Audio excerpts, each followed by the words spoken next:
अस्सलामुअलैकुम। Face to face with Ayesha Bakhsh में आपको खुशामदीद कहेंगे। अदम एतमाद की तहरीक पर एतमाद साजी शुरू हो चुकी है। इत्तलात हैं कि अपोजिशन क़यादत के दरमियान राबते कुछ तहरीकी अदम एतमाद के ऑप्शंस पर हिकमत अमली मुरत्तब करने के लिए हो रहे हैं। कहा जा रहा है कि चेयरमैन सेनेट के खिलाफ एक बार फिर अदम एतमाद लाकर ताकतों की न्यूट्रलिटी को चेक किया जा सकता है। फिर अगले मरहले में कुछ नई अदम एतमाद की तहरीक पर भी गौर होगा। देखें, अब अपोजिशन की जमातें एक दूसरे पर एतमाद करेंगी, क्योंकि इन जमातों की पहली अदम एतमाद की तहरीक आपसी बदएतमादी की ऐसी नजर हुई कि अपोजिशन आज तक दूसरे कैंप में जाने वाले अरकान के नाम ही सामने नहीं ला सकी। दूसरी जानिब हुकूमती कैंप में कुछ बेचैनी है। इत्तेहादी अब खुलकर हुकूमत की कारकर्दगी और इंतखाबी इस्लाहात के बिल पर तनकीद कर रहे हैं। काफ लीग की मरकजी मजलिस आमला आज फिर बैठ रही है, लेकिन फवाद चौधरी इस तनकीद को इत्तेहादी जमातों के दाखिली इख्तिलाफात का नतीजा करार दे रहे हैं और पुरएतमाद हैं कि हुकूमत और अस्करी क़यादत अभी भी एक पेज पर है और हफ्ते के अंदर अंदर सब इत्तेहादी फिर सेट हो जाएंगे। अब देखें कि होता क्या है, मगर इस वक्त हुकूमत और अपोजिशन दोनों एक दूसरे की जानिब बहुत चौकन्ना होकर देख रहे हैं कि आखिर मामलात किस जानिब बढ़ते हैं, और एक दूसरे की तरफ देखते हुए ये जांचने की कोशिश की जा रही है कि किसके पास क्या अपॉर्चुनिटी मौजूद है। इन्हीं मामलात पर बात करेंगे। ये भी साथ बता दें कि आज हुकूमत की तरफ से जो दावे किए गए उनमें एक फवाद चौधरी का बहुत बड़ा दावा कि चीनी की कीमत में 43 रुपये कीमत कम हो गई। अवाम इसे अपने साथ एक मजाक समझ रही है। क्या वाकई 43 रुपये चीनी की कीमत में कमी वाकई हुई है? ये भी जानेंगे प्रोग्राम में। जो मेहमान मेरे साथ मौजूद हैं, हुकूमत की नुमाइंदगी कर रहे हैं PTI से जमशेद इकबाल चीमा साहब, पाकिस्तान पीपल्स पार्टी से शहला रजा साहिबा, चूंकि लाहौर में हैं अपनी पॉलिटिकल मसरूफियात की वजह से, तो आज मेरे साथ लाहौर स्टूडियो में हैं। हमेशा हमें कराची से ज्वाइन करती हैं। बहुत शुक्रिया शहला साहिबा आज हमारे साथ यहाँ मौजूद होने के लिए। और नून लीग से हमें ज्वाइन कर रही हैं हिना परवेज भट्ट साहिबा। गुफ्तगू का आगाज़ करें। चीमा साहब, मैं आपकी तरफ आऊँ, लेकिन क्योंकि शैला आपा यहाँ मौजूद हैं तो उनसे आगाज़ कर लेते हैं। ये जान लें कि हुकूमत कह रही है कि ये जो मौसमी बीमारी है ना, इसका नाम PD है, मैं, ये ऑपोजिशन है जो कि हर सर्दी आती है। और फिर आज तो असद उमर साहब ने यह भी कह दिया है कि वो कोई वैक्सीन भी है, फरवरी मार्च तक मिल जाएगी तो आप लोग बिल्कुल सेट हो जाएंगे। अच्छा, ऑपोजिशन के लिए तो वैक्सीन है, लेकिन आवाम के लिए जो 3 साल से वायरस आया है, जिसकी वजह से बहुत इन्होंने वैक्सीन बदलने की फाइनेंस मिनिस्टर की शक्ल में कोशिश की, जिसका असद उमर ख़ुद भी शिकार हुए। लेकिन आवाम के साथ ये हुआ कि मर्ज़ बढ़ता गया जूजू दवा की, और मईशत हो गई बिल्कुल नेगेटिव, जो जंगों में नहीं हुई। और आवाम के ऊपर जो है जो महंगाई का पहाड़ गिरा, इस वायरस को जो है दूर करने के लिए ज़रूर यकीनन इन बीमारियाँ ये छोटी हैं जो मौसमी ने लग रही हैं, लेकिन वक्त आ गया है कि आवाम को पता चल गया है, इत्तेहादी जमातों को मना रहे हैं। हर वायरस का भी अल्लाह ने तोड़ रखा है, तो असद उमर भी अब घबरा गए, धमकियां देते हैं, आके दिखाओ, यूं करके दिखाओ। हालांकि इनको तो इस्तीफ़ा जब ही दे देना चाहिए था जब इन्होंने कहा था कि 80 दिन में अपने हल्के की हालत ना बदल दूं। अपने हल्के की हालत भी देख। 5 साल हैं वैसे शैला जी, उनके पास 5 साल है। 3 तो गुजर गए, 3.5 अभी रहते हैं। अब 1.5 में क्या कर लेंगे? और है ना, मैंने आपको बता दिया कि ये वायरस है। हाँ। और अभी इसकी वैक्सीन अपने तौर पे जो इन्होंने की थी, उसके नतीजे में वो भी बदले गए, दूसरे भी बदले गए, तीसरे भी बदले गए, लेकिन ना मईशत को फ़ायदा हुआ ना आवाम को। इसीलिए हम समझते हैं कि हमेशा हुक्मरान जो हैं वो होने चाहिए जिन्हें अवाम ने मुंतखब किया हो, क्योंकि सेलेक्टेड तो अवाम को जवाब दे नहीं होते ना, उन्हें अवाम का दर्द होता है। मगर चीमा साहब, आप लोग तो यकीनन अवाम को जवाब दे हैं। सर, आगाज करें कि हुकूमत कितनी परेशान है। महंगाई यकीनन एक बड़ा चैलेंज है आपके लिए। फवाद चौधरी साहब ने आज ये दावा किया कि 43 रुपए चीनी सस्ती हो गई। मैं यहाँ स्टूडियो में आई तो मेरी टीम जो कि कैमरा के पीछे कैमरा पर्सन, वो पूछ रहे थे कि जरा पता करें कि 90 में 43 कम हुआ है या 170 में। मैंने कहा अभी चीमा साहब ज्वाइन कर रहे हैं, बताएंगे कि कहाँ पर ये रेट कम हुआ है चीनी का। अच्छा, मैं इसमें चीनी के हवाले से जो मैं खबरें पढ़ रहा था वो आप कह रहे हैं कि आपके चैनल्स के हवाले से थी, मुख्तलिफ चैनल्स के हवाले से रिगार्डिंग दिस अपना पाकिस्तान ब्यूरो ऑफ स्टैटिस्टिक्स की थी। तो उसमें तकरीबन जो रिपोर्ट आ रही थी वो आप कह लें कि यही थी कि 90 से 100 रुपये के दरमियान ये पंजाब में फिगर जी आ रही थी, मुख्तलिफ शहरों में थी। लिहाजा आप कह लें कि उसको आप कितने से कम, क्योंकि ये जो आप कह लें कि डाटा आपका अपना अपना होता है जी जी, कि कुछ चैनल हैं जो हाईएस्ट वो कराची की फिगर लेते हैं और बताओ हमें लाहौर में ताना उसका दे देते हैं। कुछ चीमा साहब माजरत के साथ मेरी करेक्शन कीजिएगा, ये जो 90 से 100 रुपए चीनी है ये वो इंपोर्टेड चीनी है जो बाहर से मंगवाई गई, जो लोकल है वो 130 से 140 है कम से कम भी, ऐसा ही है। अच्छा मेरी बहन इसमें सुन लें ज़रा मेरे, ये बड़ी अजीब बात है कि कुछ आप कह लें कि जो चीनी है, चीनी का एक ही फार्मूला है और चीनी एक ही होती, बनती एक तरह की है, दुनिया में दो तरह की चीनी नहीं होती। अब किसी बंदे ने देसी आटा, देसी मुर्गी, देसी अंडा, देसी दूध, देसी चक्की का आटा वगैरह वगैरह, वो शौक हैं लोगों के, वो शौक है। चीनी चीनी है, आटा आटा है, और आटा स्पेसिफिकेशन है जो इस मुल्क में आप कह रहे जो इंटरनेशनल स्टैंडर्ड है जिसका मतलब आटे की अगर मैं बात करूं तो आटा है कि उसमें से 70% गंदम का आटा निकलता है, 18% उसमें मैदा निकलता है, 12% उसमें चोकर निकलता है और 1% उसका मॉइस्चर होता है। ये आटे की स्पेसिफिकेशन है 916। सर थोड़ी सी चीनी की स्पेसिफिकेशन पे भी गाइड कर दें हमें। मैं कह रहा हूं कि चीनी एक ही होती है दुनिया में, चीनी दो तरह की नहीं है। तो सर ये फिर हम जो लोकल चीनी प्रोड्यूस कर रहे हैं वो 130-40 पर क्यों मुयस्सर है, और जो हम बाहर से इंपोर्ट कर रहे हैं, इंपोर्ट बिल भी बढ़ा रहे हैं, वो 90 रुपए में हमें मुयस्सर है, और जो ज़रई मुल्क हैं और हम बम्पर क्रॉप्स करते हैं यहाँ पर हमें वो 130-40 पे क्यों मिल रही है? अच्छा मुझे 2 मिनट अब दे देना प्लीज, इसमें टोकना ना, 2 मिनट दे देना। समझना चाह रही हूँ। चीनी बेसिकली जी मैं ये कह रहा हूँ कि आवाम भी समझ लें और आप भी समझ लें। इसमें चीनी का चीनी ये है कि चीनी पिछले साल हमारी 6.4 मिलियन टन पैदा हुई थी। हमें थोड़ा सा जब हमने आप कह लें कि शुगर फैक्ट्रीज कंट्रोल एक्ट लाए तो हमें डाउट था कि शुगर मिलों वाले हमें थोड़ा ख़राब करेंगे। हमारे पास चीनी 1 साल से ज़्यादा थी, हमने इनकी ख़राबी की वजह से 2.5 लाख टन चीनी बाहर से मंगवाई। 2.5 लाख टन जो चीनी मंगवाई ये अमेरिका में भी यही पैदा होती है, यूरोप में भी यही पैदा होती है, ब्राज़ील और इंडिया में भी यही पैदा होती है, बाकी दुनिया में भी यही चीनी पैदा होती है। इंटरनेशनल चीनी है, स्टैंडर्ड है। वो हमने 2.5 लाख टन मंगवाई, वो हम 90 रुपये दे रहे हैं पूरे। आप कह लें कि 1500 शुगर आप कह लें कि डीलर हैं, और बाकी आप कह लें कि ये जो सहूलत बाज़ार है और यूटिलिटी स्टोर हैं ये बाकी जगह पे, ये सारों को हम 90 रुपये किलो दे रहे हैं जी। 90 रुपये किलो जब दे रहे हैं तो वो आप कह लें कि जो शुगर मिलें थी या जो आप कह लें कि जो लोग खराबी करना चाह रहे थे वो लोकल चीनी अगर छोटी मोटी छुपा लें तो ये हमें डाउट था, इसलिए हमने चीनी मंगवाई थी। अदरवाइज हमारे पास चीनी मुल्क की ज़रूरियात से ज़्यादा थी। लिहाजा चीनी आप कह लें कि जो लोकल है वो हो या इंटरनेशनल हो, हम हर चीज़ इंटरनेशनल को बेहतर गिनते हैं, लोकल को हम माड़ा गिनते हैं।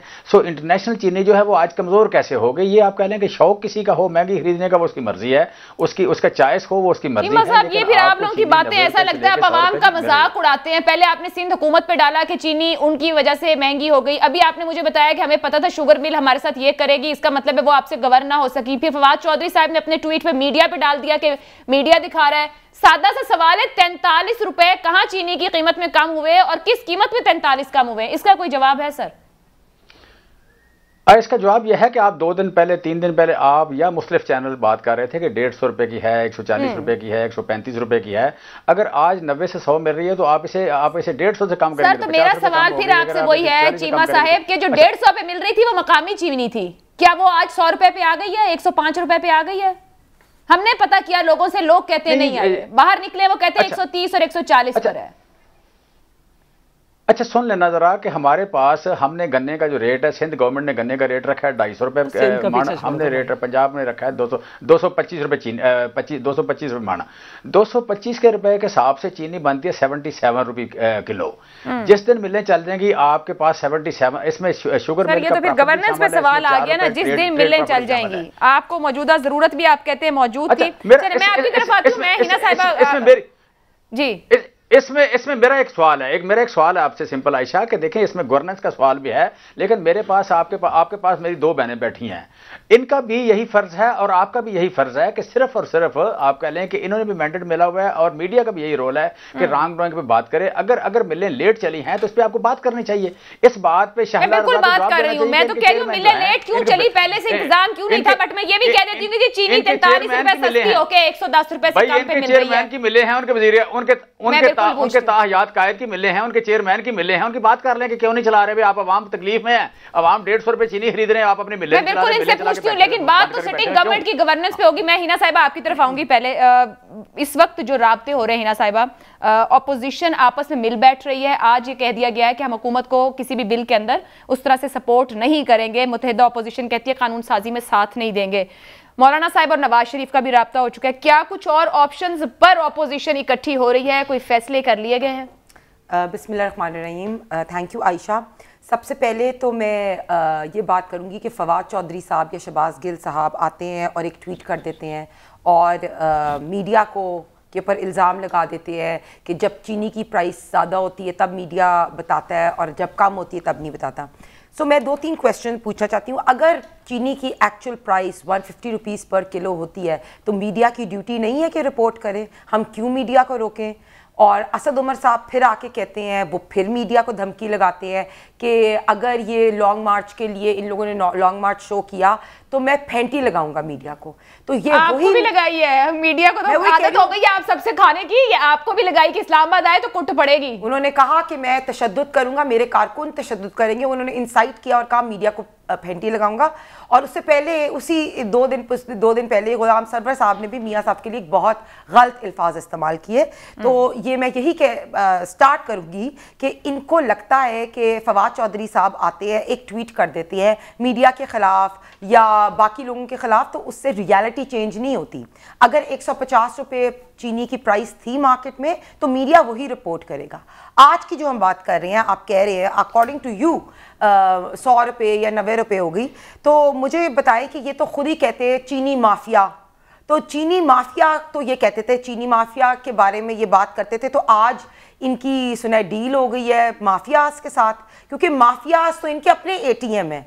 तो सवाल तो ये बनता है कि आपने शायद डील शील कर ली, लेकिन मार्केट में जाएंगे तो अभी भी चीनी उसी प्राइस पे अवेलेबल है, चीनी कम प्राइस पे अवेलेबल नहीं है। और आज के दिन चीनी की शॉर्टेज है मार्केट में। तो आप प्राइसेस अनाउंस कर देते हैं, लेकिन इन ग्राउंड रियलिटी भी जाके चेक करें। फवाद चौधरी साहब को ये चीज़ याद कर लेनी चाहिए कि सियासत जो है वो ट्विटर पे नहीं होती सिर्फ। पहली चीज़। दूसरी बात, अवाम का मजाक। बिल्कुल आज फिर अवाम का मजाक उड़ाया, या कल हमाद अजहर साहब ने जब कहा कि 3 टाइम गैस मिलेगी तो अवाम का मजाक उड़ाया। इन लोगों ने अवाम का मजाक उड़ाया जब डॉलर 170 रुपये पे हो गया। IMF की डील जो है ना वो अभी तक नहीं पूरी हुई। सऊदी से जो लोन पैसे आने थे वो भी नहीं आए। शौकत तरीन साहब आज आते हैं और कहते हैं सट्टे की वजह से। तो मुझे बताएं, अफगानिस्तान में जो डॉलर स्मगल हुआ उसके ऊपर ये चेक इन्होंने नहीं करना, क्योंकि सारा माफिया और स्मगलर्स इनका पार्ट है। तो क्वेश्चन मेरा ये बनता है कि जमशेद चीमा साहब, आप की कल हेयरिंग भी है लाहौर हाई कोर्ट में, तो मैं बड़ी आपको वेलकम करूंगी कि आपको आना चाहिए। अच्छा विश करें उनके लिए कि हो सकता है वो आज आपके मुकाबले में। आपको आना चाहिए, क्योंकि आपको पता चलेगा कि अवाम जो है वो आप लोगों को कहां स्टैंडिंग देती है। NA 133 का इलेक्शन लिटमस टेस्ट होगा। नहीं भाई, वापस लेने में आ जाता हूं। NA 133 का इलेक्शन वापस लेने में आ जाता हूं। ये नेकी कर देना, कैसे नेकी करें, वो आ रहे हैं, आपको इतना यकीन है। भाई आप इतराज वापस लेने में आ जाता हूं। मैं तो उस्मान बुज़दार साहब ने आपको ये गलत भाई आप जो है वो सादा सी बात है ना, आप इतराज वापस ले लें। देखिए NA 133 आपको पता चल चले, मुझे पता चल फील्ड देना, इनको इजाजत कर दें, इतराज हटाएं इनको। हां देना आप इतराज। कल आप इतराज वापस ले लीजिए। गलती हो गई है, गलत कागज दे दिए, पता नहीं किसने इनको पकड़ा दिए, इन्होंने वैसे ही दे दिए बगैर देखे। मैं चीवा साहब को वेलकम करूंगी। NA 133 का इलेक्शन जब ये लड़ेंगे ना तो लिटमस टेस्ट होगा नेक्स्ट इलेक्शन। आपको पता चलेगा कि अवाम जो है वो आपको कहां रेट करती है। मेरी बहन इतराज वापस लो, ऐसे ज्वाइन ना दो। आपकी जो पार्टी है, आप अपनी चेयरमैन को कहें, करने के लिए आप अपनी लीडर को कहें मुझे इतराज वापस ले लें। आप ऐसे ज्वाइन तो दे सकते। आपने फेस सेविंग जानबूझ के गलत नाम दिए। तो मुझे ना फेस सेविंग देना, आप मुझे फेस सेविंग ना देना, मुझे इतराज वापस ले लें। क्रॉस टॉक ना करें अपने टाइम में। मैं कह रहा हूं कि इतराज वापस ले लें, मुझे फेस सेविंग ना दें। आप मुकाबला करते हैं, सख्त मुकाबला देने को तैयार है, बस आप लोग इतराज हटा लें। तो एक क्वेश्चन इनसे मैंने पूछते जो आज मैंने दुनिया के अखबार में खबर पढ़ी कि 35 अरकान है PTI के। जी ठीक है, एक वफाकी वजीर और कुछ 35 अरकान है, 3 दर्जन अरकान है PTI के, क्योंकि पहले तो हम सुनते थे कि अलीम खान का ग्रुप है, परवेज खटक का ग्रुप है, शाह महमूद कुरैशी का ग्रुप है, कराची का अपना ग्रुप है, अब पंजाब में 35 अरकान का ग्रुप आ गया है। तो जरा उसके बारे में थोड़ा बता दे कि वो जो है वो तो पूछेंगे, आप अपना तो बता दें। कोई एजुकेशन मिनिस्टर का नाम, मेरा सवाल तो वही रह गया, आप तो चीमा साहब के साथ उन्हीं को जवाब दिए जा रही। मेरा सवाल वही रह गया कि आप लोग खुद क्या कर रहे हैं। आज आप लोगों की वहां भी मुलाकात रही है, आप बैठे हैं, हुकूमत को फैसिलिटेट नहीं करना, यही आप लोगों का रहेगा? देखिए, जो लेजिस्लेशन इनकी शख्सी उसकी बुनियाद फवाद साहब ने आज कौमी एजेंडा है, हुकूमत कह रही कौमी एजेंडा है, कोई पर्सनल मामला नहीं है, कौमी एजेंडा है, इंतखाबी इस्लाहात है। आप लोग नहीं चाहते इंतखाबी इस्लाहात हो, कल को फिर आप सब रोते हैं। जो हुकूमत चोर दरवाजे से आई, जो हुकूमत आरटीएस बिठा के आई, दस्का के बाय इलेक्शन की रिपोर्ट ने ये प्रूव कर दिया कि ये चोर, मतलब इन लोगों ने किस तरह इनके मिनिस्टर्स इन्वॉल्व थे। वो 13 के बाद ये करते रहे, अब आप 18 के बाद ये करते रहे। बिल्कुल भी नहीं। जो लोग चोर दरवाजे से आए, पार्लियामान की जिम्मेदारी है ना। जो चोर दरवाजे से आए, जिनने इलेक्शन कमीशन पे इल्जामात लगाए, इन्होंने कहा आग लगा देंगे, डस्का इलेक्शन में इनके नाम आए, आरटीएस बिठा के आए, चोरों को हम कभी नहीं। फिलहाल आप लोगों के पास हाथ में कुछ नहीं है कि ऑपोजिशन ने करना किया, अभी आप लोग देख रहे हैं। मैं इस नतीजे पहुंची, ऑपोजिशन जो है वो पीडीएम की मार्चेस भी हो रही है, महंगाई मार्च, ऑपोजिशन सारी ऑन बोर्ड इकट्ठे है पार्लियामेंट की हद तक। और आप देखना आगे जाके, वो तो पिछले साल भी इकट्ठे थे शैला साहिबा, वो पीडीएम ने 6 माह गुजारे जिसमें आप लोग क्रेडिट लेते लेते एक दूसरे से दूर हो गए। अब आप लोगों के पास क्या है? मौलाना साहब की मुलाकात भी होगी बिलावल साहब के साथ, नून लीग और अपोजिशन आप लोग पार्लियामान के अंदर भी इकट्ठे हैं। किसी अदम एतमाद के ऑप्शन पे जा रहे हैं, वेट एंड सी के ऑप्शन पर हैं, या हुकूमत को फैसिलिटेट करेंगे मुश्तरका इजलास में? नहीं, आप सबसे पहले तो ये समझ लें कि पार्लिमानी पॉलिटिक्स जो है उसमें जो है नंबर गेम का मसला है, और आज हम उस जगह पर आ गए हैं कि इत्तेहादी भी ये समझ रहे हैं कि अब वो वक्त आ गया है कि उन्हें हल्के में बहरहाल जाना है, तो उन्हें क्या मुंह दिखाना होगा। और पहले तो वो बेचारे इस पटाए में आते रहे, इतने करोड़ मिलेंगे, इतने करोड़ मिलेंगे, ये डेवलपमेंट बजट होगा, वो डेवलपमेंट बजट होगा। लेकिन अब जबकि हुकूमत इस जगह पे आ गई है कि स्टैटिस्टिक डिपार्टमेंट की रेट्स की बात कर रहे थे कि वो भी अब छीनने पड़ते हैं कि भाई स्टैटिस्टिक्स डिपार्टमेंट के जो रेट हैं वो हुकूमत ने होल्ड किए हुए हैं, वो दे दो। और स्टैटिस्टिक्स डिपार्टमेंट ये कह रही है कि 17.37 जो है वो इन्फ्लेशन रेट है। तो भाई जमशेद चीमा साहब, आप हल्के में आए, लोग आपसे कहेंगे कि महंगाई किधर है। दूसरी बात जो है वो आपने ये की थी कि असद उमर साहब एक बात कर रहे हैं कि आए मार्च लेके तो हम ये करेंगे वो करेंगे। एक दफ़ा बिलावल हाउस की दीवार तोड़ने आए थे आप लोग, याद तो होगा। तो हम भी कोई पागल नहीं है और मैंने भी चूड़ियाँ नहीं पहनी हुई। तो दूसरी बात जो है वो ये है कि अफसोस होता है जब आप किसी ज़िंदा आदमी को उसकी सेहत की दुआएं देने के बजाय आप कहते हैं कि ताबूत। तो कब्र में आवाम को आपने मशवरा दिया कि सकून वहीं पे है। इंसाफ अपने पार्टी का नाम रखा, तहरीक इंसाफ। सब्र अल्लाह देता है, आप नहीं देते, आप इंसाफ भी नहीं दे सके। और दूसरी बात जो है, मुझे ये कहना है कि मैं अपनी बहन हिना को करेक्ट कर दूं कि भाई 3 टाइम गैस नहीं आएगी, 3 टाइम दिए हैं कि उसमें गैस आएगी। अभी ये नहीं करो कि उसमें गैस आएगी, पहले ये समझ लो इस बात को।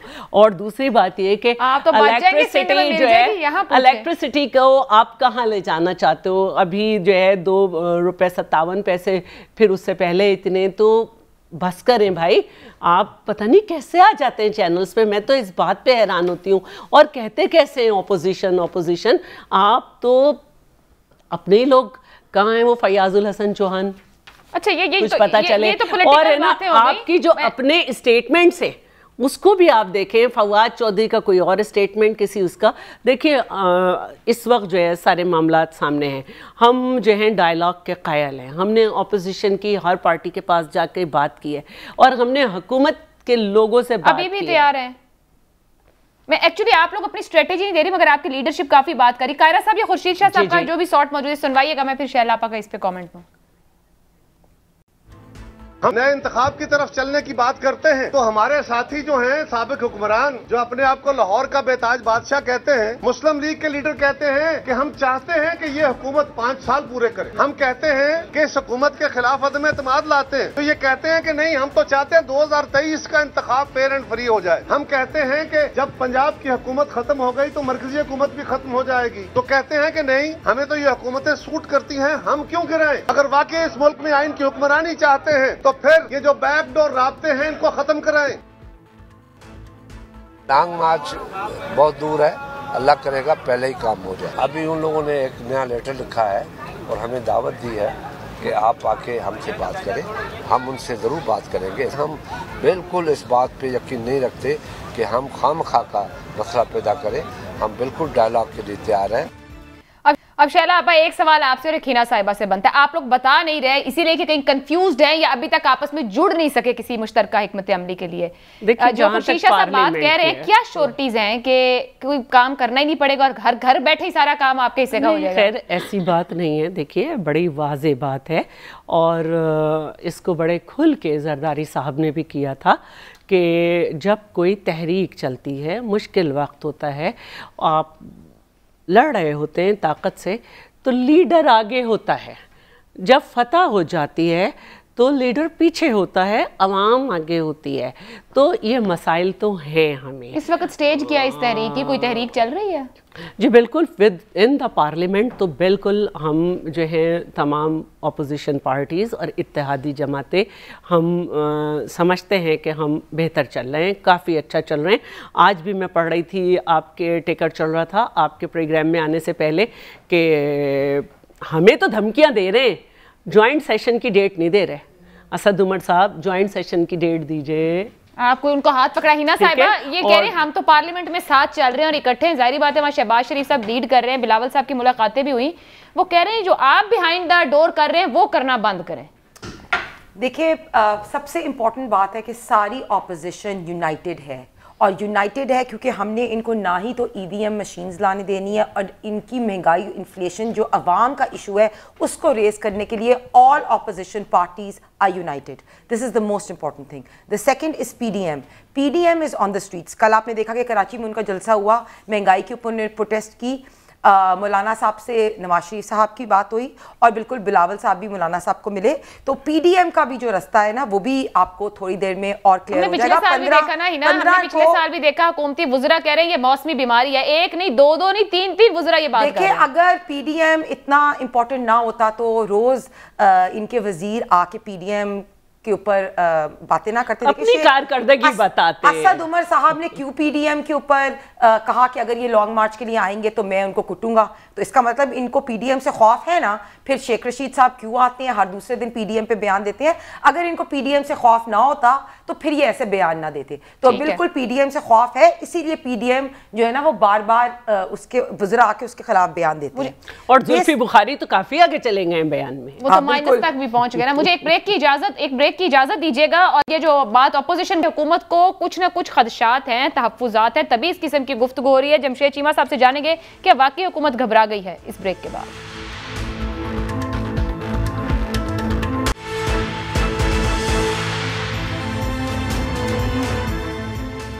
प्रोग्राम में आपको एक बार फिर खुशामदीद कहेंगे। जमशेद चीमा साहब, ब्रेक से पहले जब गुफ्तगू खत्म हुई, वुज़रा की जानिब से जिस तरह के बयानात दिए जा रहे हैं, गुलाम सरवर साहब का बयान, असद उमर साहब का बयान, मुराद राज साहब ने बयान दिया, जुल्फी बुखारी साहब ने गुज़िश्ता रोज तो माइनस तक की बात कर दी कि मतलब आप लोग ये बातें भी सोच रहे हैं क्या वाकई खदशात हैं, कोई खतरात हैं हुकूमत को इस वक्त? देखें, फ्रैंकली मैं आपको बताऊं कि इसमें आयशा, अगर कोई बंदा जो मुझसे बेहतर परफॉर्म करता है, कोई मुझसे बेहतर उसकी क्रेडिबिलिटी है, कोई मुझसे ईमानदार ज़्यादा है, तो वो एक मेरे मुकाबले में आए और मेरी परफॉर्मेंस पे तनकीद करे तो मुझे उससे खदशात होंगे। मैं डरूंगा कि जी मेरे से बेहतर बंदा आ गया, आवाम उसकी तरफ मुतवज्जो ना हो जाए। देखें, यहाँ पे मतलब बैठी हुई हैं शहला रजा साहबा, बैठी हुई हैं। इन्होंने कल पीडीएम ने जलसा किया है कराची में अब कराची में महंगाई के खिलाफ जलसा किया है और वहाँ पे आज मतलब सच्ची बात बार बार बड़ी बुनियादी बात मैं करता हूँ। ये कहते हैं छोटी छोटी बातें करें, ट्रेड डेफिसिट की बात ना करें, करंट अकाउंट डेफिसिट की बात ना करें, रिजर्व ज़्यादा हो गए उसकी बात ना करें, आपकी टेक्सटाइल की एक्सपोर्ट बढ़ गई उसकी बात ना करें, आपका ये ऑटो सेक्टर तरक्की कर रहा है उसकी बात ना करें, छोटी बातें करें, आवाम की बातें करें। तो मैं आवाम की बात करता हूँ कि कराची से हम इस वक्त 25 रुपये किलो आटा सस्ता दे रहे हैं। पंजाब में 25 रुपये किलो आटा सस्ता है। ये इतनी बड़ी रियलिटी है कि आप यहाँ पे 7 × 4 11 बटन दबाएंगे तो आपको पता चल जाएगा कि लाहौर में कराची से 25 रुपये किलो आटा सस्ता है। कराची से यहाँ पे चीनी सस्ती है, कराची और कराची से यहाँ पे दूध सस्ता है, बाकी चीज़ें सस्ती हैं, फ्रूट्स एंड वेजिटेबल सस्ते हैं। जहाँ जितनी चीज़ें सूबों ने देनी थी, जिनके सूबे पाबंद हैं देने के या सूबों की जिम्मेदारी है, वो सारी चीज़ें कराची में 25 से 30% महंगी हैं। जिन लोगों की इतनी बुरी परफॉर्मेंस है, इतनी बुरी गवर्नेंस है, जो कराची आज भी डूबा हुआ है, एक ईंट वहाँ लगी नहीं है, पानी मीठा लोग खरीद के पीते हैं, गंदा पानी निकलता नहीं है, वो लोग उनके बारे में कोई बात नहीं की। फजलुर रहमान साहब भी वहाँ तकरीर की, मुस्लिम लीग नून वाले ने भी वहाँ तकरीर की, बिलावल साहब सीना चौड़ा करके सड़कों पे होते हैं।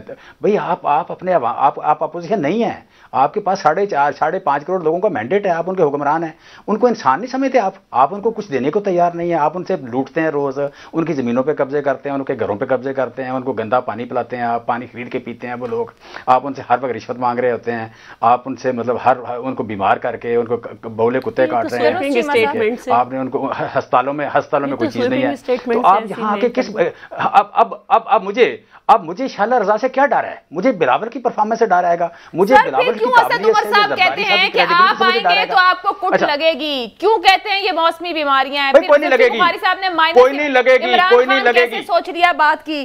सर देखें, आज शौकत तरीन साहब ने कोई नहीं लगेगी कि जो पाकिस्तान की करेंसी नीचे गिरी है वो 166-67 तक होनी चाहिए थी, ऊपर जो है सट्टा चल रहा है। मैं क्यों बार बार गवर्नेंस की बात करूं? इस्लामाबाद में फ्लावर मिल्स एसोसिएशन ने बंद करने की धमकी दिया, वो कह रहे मामला आगे बढ़ेगा।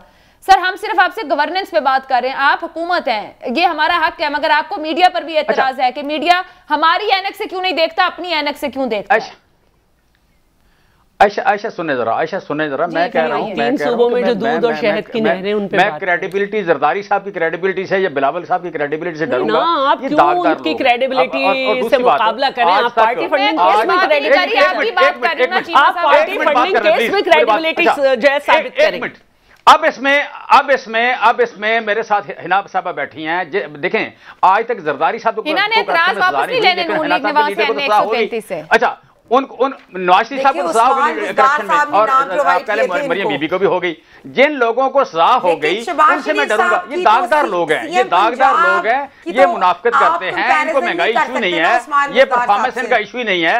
अच्छा ये देखें, इनका परफॉर्मेंस इशू ही नहीं है, महंगाई इनका इशू नहीं है, ये दागदार लोग हैं, ये आप कह लें कहीं और से आपस में मुनाफिकत करते हैं, आपस में भी एक दूसरे पे केस दर्ज करते हैं। आप लोगों ने क्या किया इस इशू पे? ये इकट्ठे कैसे हो सकते हैं? वो तो उनकी परफॉर्मेंस की वजह से आप लोगों को अपॉर्चुनिटी मिल जाती है, वरना आपका इशू नहीं है परफॉर्मेंस और महंगाई। ये आए थे एहतसाब के नारे पे, पर रियलिटी में पीटीआई की जमात आटा चोर, चीनी चोर, अद्वियात चोर, ring road scandal, BRT scandal, कोई आप स्कैंडल निकाले इनके नाम उसमें है। तो हम एहतसाब की बात तो ना करें, आपने पीएमएलएन पे ज़रूर झूठे पॉलिटिकल केसेस बनाए, लेकिन हमारे सारे रहनुमा जो हैं वो फ्लाइंग कलर से बाहर आए। लेकिन रियलिटी ये है कि अब आपके अपने लोग जो है वो आपका साथ छोड़े। कहते हैं ना किश्ती डूबने वाली होती है तो लोग मुसाफिर जो है छलांगे मारना शुरू कर देते हैं। अब मुझे थोड़े से 2-3 सवाल आपसे हैं। आपके इत्तेहादी रोज आके क्यों बयान दे देते हैं कि वजीर आजम जो है वो सिर्फ स्पीकर से तब मिलता है, पंजाब के स्पीकर से, जब बजट के सेशन में, और फिर कल उन्होंने आपको याद कराया इसी पे जवाब ले लेते हैं, काफली का इजलास भी चल रहा है कि सेनेट में आपकी याद दहानी कराई कि सेनेट में आप लोगों ने कैसे वोट लिए। फिर आपके इत्तेहादियों ने कल भी दोबारा बात की कि हम इनकी ना ही ईवीएम मशीन से खुश हैं, हम अवाम के वोटों से आए हैं और हमें जो है वो लोगों अवाम को जवाब दे होना है। तो ये होता है हाइब्रिड रजीम। जब आप हाइब्रिड रजीम के थ्रू आते हैं ना तो इत्तेहादी भी आपको सपोर्ट नहीं करते, और जो पीटीआई के 35 अरकान जो है ना जिनका फॉरवर्ड ग्रुप बन के है वो भी आपको सपोर्ट नहीं करता। अलीम खान साहब भी अब आपको सपोर्ट नहीं करते, जहांगीर तरीन का अलीम खान साहब ने तो आज हुकूमत के हक में दिया है। अच्छा जवाब तो लेने दे हिना साहिबा, जवाब मैं 1 मिनट हिना साहिबा जवाब लेने देना। ये चीमा साहब जितनी बातें इन्होंने की है ये वाकई पार्लिमानी ग्रुप कोई नया पीटीआई में रिपोर्ट हो रहा है, इस पे बात भी हो रही है, एक विफाकी वजीर है, कुछ सूबाई वज़ीर हैं, एड्रेस कीजिएगा। और बाकी गुज़िश्ता रोज़ कामिल अली आगा ने फाइलों के रेट की भी बात कर दी कि पहले क्या थे और अब तो कई बाहर निकल चुके हैं। इत्तेहादी आपसे खुश नहीं है, वो कहते हैं आप लोग ना पूछते हैं ना मशवरा करते हैं। सर सेट कर लेंगे, मैनेज कर लेंगे इन्हें? देखें अगर हम ना मैनेज कर सके तो हमारी अक्सरियत नहीं रहेगी, और या हमारे अपने लोग नाराज हो तो हमारी अक्सरियत नहीं रहेगी, फिर तो इशू ही नहीं है। अच्छा फिर तो भाई हमें कोई इशू नहीं है, फ्रैंकली स्पीकिंग वो हमें सपोर्ट करेंगे। इत्तेहादी होते ही ऐसे हैं, ये पार्लियामान में लोग होते ही ऐसे हैं कि नेगोशिएट करते हैं, करते रहते हैं। वो कहते हैं हमें हमारी कंसेंट ली जाए, हमसे हमें कॉन्फिडेंस में लिया जाए, और ये ठीक है बात, इसमें कोई इशू नहीं होता, लेना चाहिए और हम लेते भी हैं। अब अपना अपना स्टैंडर्ड है कि कितने कॉन्फिडेंस में लेना, कितनी कंसेंट लेना, वो आप कह लें तफजात हमेशा पॉलिटिकल पार्टीज के अपने अंदर भी और इत्तेहादियों में होती हैं। जब भी कानून साजी होनी होती है, जब भी बिल पास होना होता है, जब भी बजट पास होना होता है, ये होती हैं, एड्रेस होती हैं और हुकूमतें चलती रहती हैं। चीमा साहब ये कितने लोगों का पार्लिमानी ग्रुप है पंजाब में जो इख्तिलाफ कर रहा है आपकी पॉलिसी से इस वक्त? मैं समझता हूँ कोई भी नहीं है, कोई भी नहीं है, क्योंकि पहले भी 3 साल से यही बात चल रही है। ये एक ऐसी बड़े बड़े पुराने घिसा पिटा सा है, अगर हुआ तो फिर खत्म हो जाएगी बात, कोई इशू ही नहीं है। वो तो सिंपल सी बात है कि आपको अगर वाकई इतना यकीन है तो आप वोट ऑफ नो कॉन्फिडेंस ले आए, उसमें तो कोई इशू नहीं है ना। आप ज्वाइंट सेशन में बैठ के बात करें, आपको इतना ज्यादा पता है तो आप वोट ऑफ नो कॉन्फिडेंस ले आए। ज्वाइंट सेशन चीमा साहब कल एक खबर रिपोर्ट हो रही है कि कल हुकूमती वफ्द जो है वो काफ लीग को इत्तेहादियों को ब्रीफ करने जा रहा है इंतखाबी इस्लाहात पर। इससे एक तो ये जाहिर होता है कि अभी तक आप लोगों ने दुरुस्त अंदाज में उनको ब्रीफ ही नहीं किया। ये जो कल ब्रीफिंग हो रही है इसमें प्राइम मिनिस्टर साहब नहीं साथ बैठ रहे हैं कि इत्तेहादियों के साथ एक सिटिंग हो जाए, उनके ग्रीवेंसेस सुन लिए जाएं। नहीं करना चाहिए ना, ये हमारी जिम्मेदारी है, हम हुकूमत है, हमने अपने इत्तेहादियों को साथ लेके चलना है, तो ये जिम्मेदारी हमारी है, इसमें कोई इशू नहीं है। सो वज़ीर आज़म साहब से भी उनसे मुतलका हुई तो वो भी करेंगे। सो मैं समझता हूँ ये टॉपिक नहीं होना चाहिए। अगर वाकई ये समझते हैं कि हमारे इत्तेहादी हमारे साथ नहीं है, हमारे अपने लोग नहीं है, तो हमारी अक्सरियत खत्म हो जाएगी। अगर हमारे पास अक्सरियत है तो फिर गवर्नेंस पे बात करें, हम यहाँ गवर्नेंस पे बात करें, हम यहाँ परफॉर्मेंस पे बात करें, हम सिंध की वर्सेस पंजाब बात कर लें, हम सिंध वर्सेस केपी बात करें, हम सिंध वर्सेस पाकिस्तान बात करें, और हमें ये तय कर लें कि क्या शाहला रजा हुकूमत है या अपोजिशन है। ये ऐसे मजे ले लेके बातें करते हैं जैसी अपोजिशन। मैं बात करती हूँ ना, वो चोरों को हाथ मिलाना पसंद करती है, लेकिन अपने पूरे काबीना में 40 चोर बिठाए हुए हैं। सिंध का जवाब ले लें। मैं बात करती हूँ 3 सूबों में जहाँ दूध और शहद की नहरें बह रही हैं। अरे सबर कर ले, सबर कर ले, मेरा एक सवाल है, मैं कहता हूं कि आए जरा हम सवाल ले लें। आप सवाल ले लें। मैं कह रहा हूं कि मेरी बहन को मेरी आपसे रिक्वेस्ट ये है कि आए जरा गवर्नमेंट वर्सेस गवर्नमेंट बात करें। आप समझ लें कि आप अपोजिशन नहीं है, यू आर नॉट अपोजिशन। आए आप अपनी गवर्नमेंट की परफॉर्मेंस पंजाब गवर्नमेंट से कर लें, केपी से कर लें, बलूचिस्तान से कर लें, ये बात करें यहाँ पे। ये सबसे ज्यादा हॉस्पिटल सिंध में, पूरे पाकिस्तान से सबसे ज्यादा पेशेंट विजिटर्स सिंध में आते। आपके अस्पतालों में जब कुत्ते नाचते फिरते हैं ना तो आप कहते हैं लाड़काना का हॉस्पिटल। आपके हॉस्पिटल के लिए साकिब निसार ने कहा था कुत्ते का इलाज नहीं हो सकता, ठीक है। जितने कुत्ते आप लोगों के यहाँ काटते हैं ना, और वो भी पागल दवाएं आपके यहाँ नहीं है। हमारे यहाँ दवा जब होती जब आप में सलाहियत होती कि भारत से खरीद लेते। हमारे यहाँ जो आप दवाएं देते हैं वो गवर्नमेंट के हॉस्पिटल्स में मौजूद है। आपने बात की कि सिंध में महंगाई है, भाई रेट्स तो फेडरल गवर्नमेंट ने खोलने, हर चीजें दुगनी से ज्यादा हो गई। और बस तसल्ली रखे ना, तसल्ली रखे, मेरी बारी है ना, तसल्ली रखें। इतना तो हुकूमत में तसल्ली होनी चाहिए। अगर हमारे यहाँ इतनी महंगाई होती तो पीडीएम जो है वो कल बात करती कि सिंध में ज़्यादा महंगाई है। और पीडीएम तो पीडीएम, हमारी जो बातचीत हुई आपके इत्तेहादियों से, एमक्यूएम तो अब तक पता नहीं क्या कर देती। हालांकि उनको कुछ हो गया है, हमारे ज़माने में 1 रुपये 30 पैसे से 4 रुपये पे यूनिट गया था, क्योंकि इंटरनेशनली जो था पेट्रोल उसकी कीमत जो थी $149 पर बैरल तक गई थी। आपके यहाँ नहीं गई इस वक्त। और जो आपने बिजली के जो है ना वो पहाड़ तोड़े हुए उसकी कीमतें बढ़ा के, तो लेकिन उन्होंने नहीं छोड़ा। और आपसे चिमटे बैठे रहे, लेकिन वो क्यों नहीं कह रहे कि कराची में महंगाई है? वो तो कराची के बड़े दावेदार हैं, नून लीग भी कराची में उनकी रिप्रेजेंटेशन मौजूद है, कराची में महंगाई है, उन्हें बोलना चाहिए, क्योंकि हम इलेक्शन भी लड़ रहे हैं एक दूसरे के आगे, और गिलगित बल्तिस्तान में भी हमने एक दूसरे के सामने इलेक्शन लड़ा था। और दूसरी बात जो है, बहुत आप बोलते रहते हैं, मैं भी इस वक्त हल्के में हूँ, 3-4 दिन से मैंने भी ग्रीन टाउन की गलियाँ देखी हैं, जिनको मेरा दिल चाह रहा था कि कहूँ कि सिंध में ऐसी गलियाँ दिखा दो यूसीज में। मैंने भी लिंक रोड पे जो है मॉडल टाउन की मार्केट में मेन रोड पे कचरा देखा है। मैं भी देखना चाह रही थी कि आप लोग क्या कर रहे हैं। दूसरी बात जो है वो मैं ये भी देखना चाह रही थी आपसे, बहुत ज़्यादा मैं ये क्या कर रही थी कि आपको कैसा लग रहा है आजकल खुर्शीद शाह को बाहर देख के, क्योंकि आप क्रेडिबिलिटी पे बात कर रहे हैं। तो जब आप क्रेडिबिलिटी पे बात कर रहे हैं तो खुर्शीद शाह तो 2 साल सह के आ रहे हैं, जरदारी साहब की क्रेडिबिलिटी पे बात कर रहे हैं, 11.5 साल एक ने जेल में रखा। आप उन्हें बार बार जो है वो इस्लामाबाद बुलाते हैं, और फरियाल साहिबा भी आपके सामने है, सारे आपके सामने हैं। भाई रियासत मदीना का दाई जो है उसको ये कहना चाहिए कि पहले मेरे घर से एहतसाब शुरू करो। आए ना पार्टी फंडिंग केस में, खुलवाएं पार्टी फंडिंग केस, खुलवाएं रिंग रोड। फिर मैं देखती हूँ कि कैसे जो है ये गुलाम सरवर जो है वो ताबूत की बात करते हैं, नोवा सिटी के ताबूत निकलेंगे, हमसे बात करते हैं। जुल्फी बुखारी कितने परेशान है, कैसा बयान दिया है, इसलिए कि रिंग रोड का मामला है। आप हमसे हमारी क्रेडिबिलिटी पे बात कर रहे हैं। भाई हमारे जितने भी वोट हैं ना, हम जो है ना, हमें जब बेईमानी करते हैं तो हमें वो सीटें नहीं मिलती हैं, हम इससे ज्यादा सीटें लेंगे। हुकूमत कोशिश बहुत कर रही है, मगर माफिया हुकूमत को संभलने नहीं दे रहा है। हुकूमत खुद माफिया है, बस कह देती है माफिया। चीमा साहब का पॉइंट ऑफ व्यू लेंगे इस ब्रेक के बाद।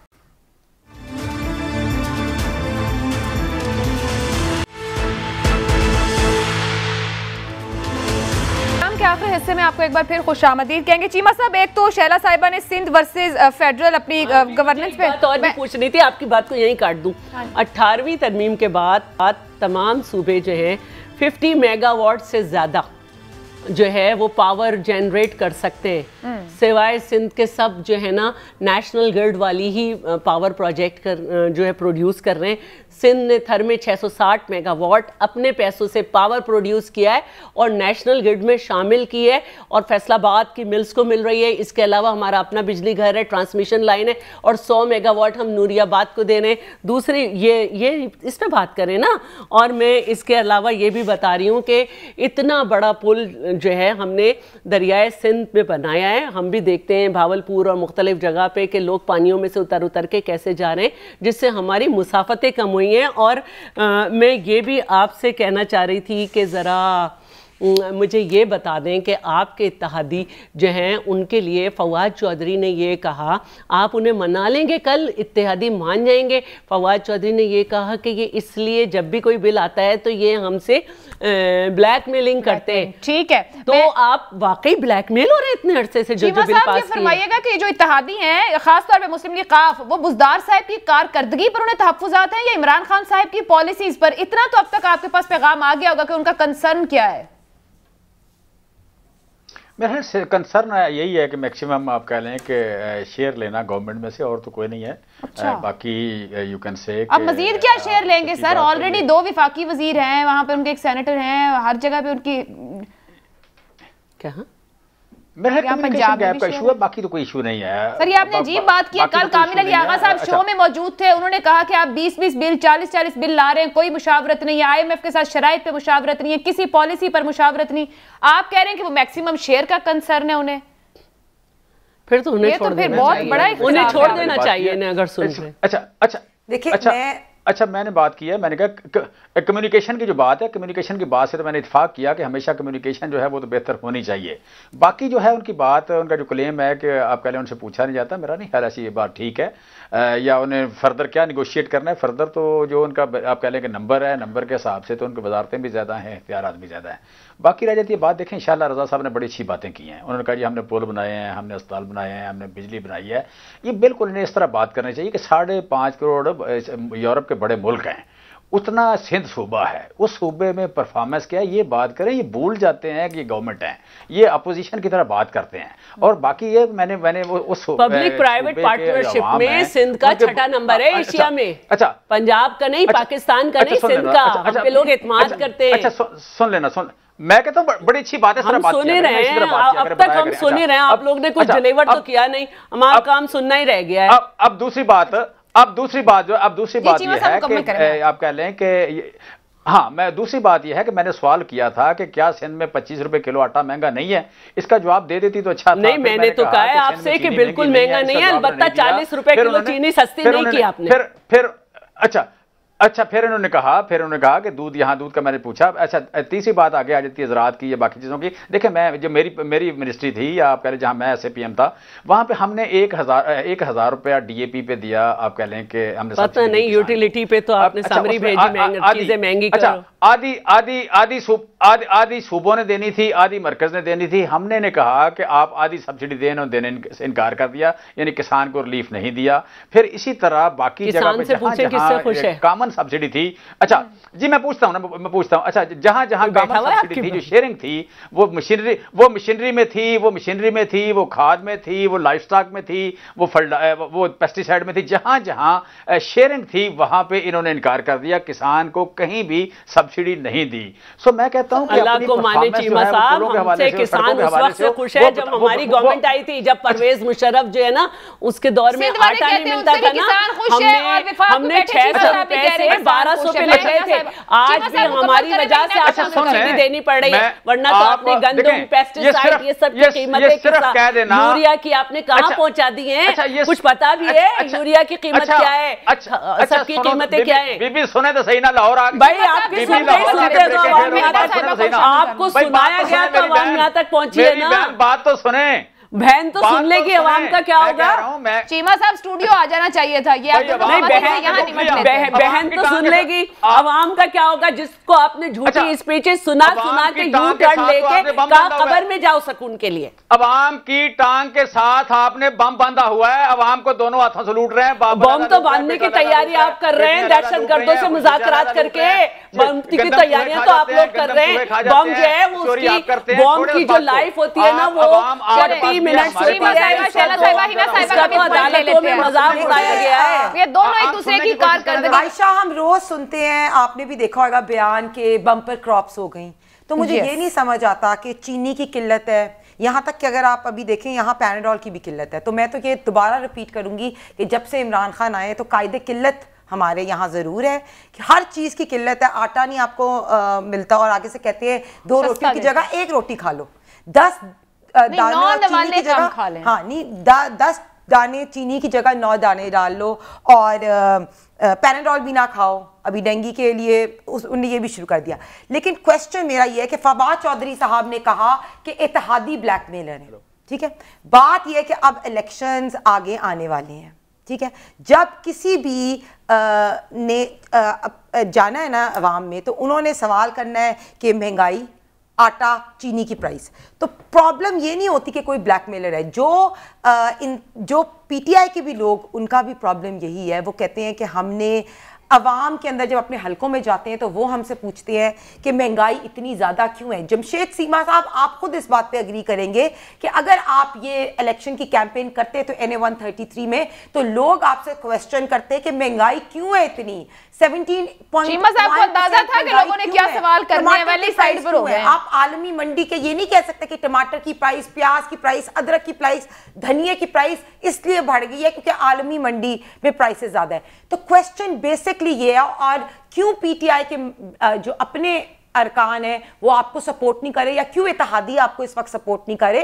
क्योंकि महंगाई सच में बहुत ज्यादा है। लोगों ने दोबारा अपने हलकों में जाना है वोट लेने के लिए। लोग क्या कहेंगे? कोई वोट नहीं देगा PTI को। चीमा साहब से पूछे, चीमा साहब वाकई महंगाई बहुत ज्यादा है जैसे ही दोनों कह रहे हैं। तो ये इत्तेहादियों को भी अब ये बात रियलाइज हो गई है कि PTI के साथ उनका कोई फ्यूचर नहीं है, और अगर उन्होंने PTI की हुकूमत को सपोर्ट किया तो वो उनका कमेंट ले लें। बिल्कुल आखिरी चंद सेकंड है। चीमा साहब, वाकई महंगाई ज्यादा है, आपकी जमात के लोगों को भी दिक्कत है कि कैसे वोट मांगने जाएंगे आपकी बार?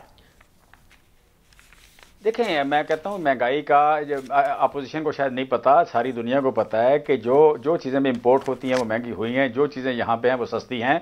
और अगर वो महंगी है कोई चीज ऐसी जो लोकल पैदा होती है तो वो सिंध में है, बाकी जगह पे जिस तरह मैंने बात कर रहा हूं, सारे केपी के लोगों को, पंजाब के लोगों को सिंध से बुला लें, सुन लेना रोज की बुनियाद पे। दूसरी बात इसमें यह है कि मैं हल्के में, आप कह रहे हैं उन्होंने कहा अगर वोट मांगने जाते, भाई बीबी वोट मांगने में जाता हूं, मैं अभी भी यहाँ से उठ के जा रहा हूं, आपने मुझे 7 बजे का पाबंद किया तो यहाँ से उठ के जा रहा हूं और यहाँ आया भी हल्के से ही हूं, मैं वोट मांग रहा हूं। 3 महीने बाद बल्दियाती इंतखाब है, आज आप कह रहे हैं इलेक्शन है, 1.5 साल बाद दूसरा इलेक्शन है। हम किसी भी स्टेज पे अपनी इलेक्शन कैंपेन नहीं रोक रहे, हर रोज मैं 2, 4, 5 जलसे करता हूं, आज भी यूसी 220 के लोग मैंने बुलाए हुए हैं, वहां मीटिंग करके आ रहा हूं। ये कह दीजिएगा कि कोशिश करेंगे महंगाई कम हो, लोगों को इस बात का पता है। साहब आपके लिए दुआ है कि कल आपको लड़ने की इजाजत मिल जाए और आप फिर अवाम में जाके वोट भी ले सकें। अब तीनों मेहमानों को शुक्रिया अदा करूंगी, मुझे इजाजत दीजिए, अल्लाह हाफिज।